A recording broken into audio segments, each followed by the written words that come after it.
ওই মসজিদের ইমাম যেন আজকের দিনের পরে তার গান দেখা না যায়। কাজেই আমরা এই উপযুক্ত বিচার দাবি করে এখানে আমার সংক্ষিপ্ত বক্তব্য শেষ করছি। সংগ্রামী তাওহীদি জনতা,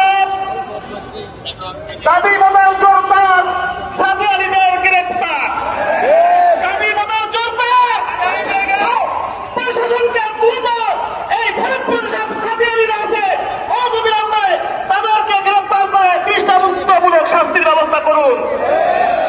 রহমানির রহিম, জাআল হক ওয়া যাহাকাল বাতিল।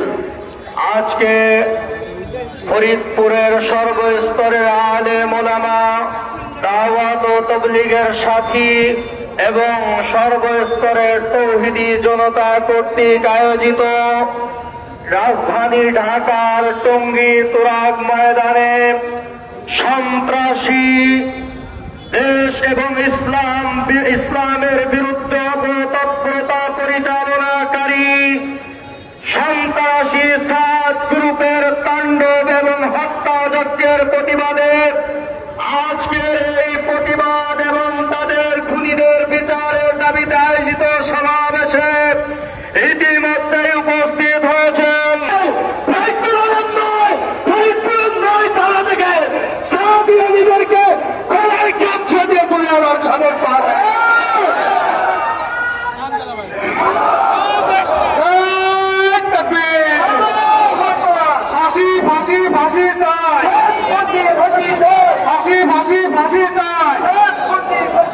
সংগ্রামী তাওহীদি জনতা, আমি জানি না মৌলানা সাদ গুমরাহ হয়ে কত ভিত্তিক সময় লড়াই ফরিদপুরে মামলা হতে হবে। একদিন মিছিল করে চলে গেলাম, এই খেলা চলবে না। ফরিদপুরের প্রশাসনকে বলছি, কোর্ট মসজিদে তাদের কোনো আস্তানা হবে না। সন্ত্রাসী দায়িত্ব মানে এক সপ্তাহ আগে তারা ইস্তেমার নামে টঙ্গীতে হামলার পরিকল্পনার নাটক সাজিয়েছে। মিছিলকারীদের আগমন, মিছিলকারীদের আগমন, মিছিলকারীদের আগমন,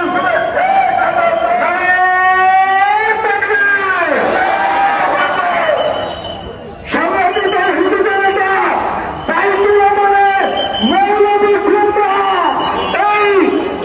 আল্লাহর পিছনে নামাজ হবে না। জমহুর আমাদের ফতোয়ার বিরুদ্ধে তার ইমামতি জায়েজ হবে না। এবং মাস্টার ফজলে রাব্বি তাদেরকে বলছি, তোমরা হুঁশিয়ার হও, তোমাদের সন্ত্রাসী কার্যক্রম বন্ধ করো। অবিলম্বে এই ফরিদপুর থেকে সাদিয়া লিডারের বিরুদ্ধে মামলার প্রক্রিয়া এবং তাদের গ্রেফতারের আবেদন জানিয়ে সবাইকে কৃতজ্ঞতা জানিয়ে শেষ করছি। নাসরুম মিনাল্লাহি ওয়া ফাতহুন করিম ওয়া বাশশিরিল মুমিনিন। সংগ্রামী তাওহীদি জনতা,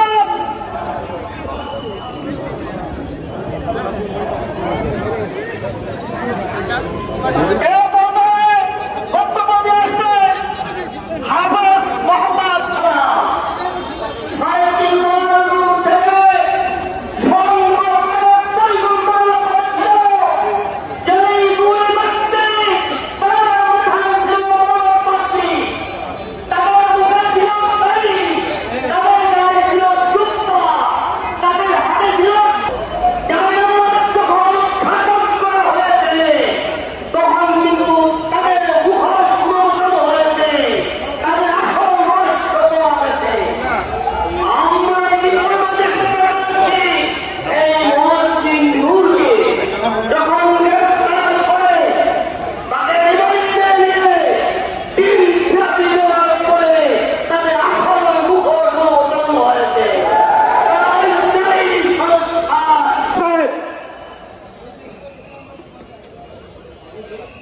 আলহামদুলিল্লাহ অত্যন্ত ভারাক্রান্ত মনে বলছি।